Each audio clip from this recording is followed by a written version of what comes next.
A far-right mob once attacked me, but they could not stop me. They never will.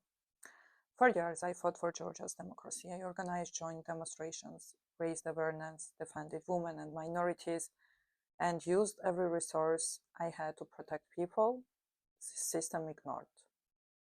Because of that, I was threatened, secretly watched, followed, but I kept going. And as a lawyer, I took pro bono cases and helped hundreds of people who had no one else to fight for them.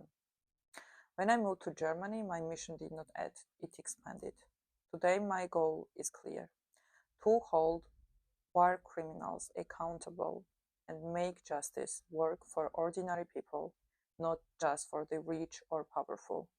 I created this channel to share knowledge, to explain human rights and international law, and to build a community strong enough to challenge a system that fails those who need it most. If you believe justice should belong to everyone, you are in the right place.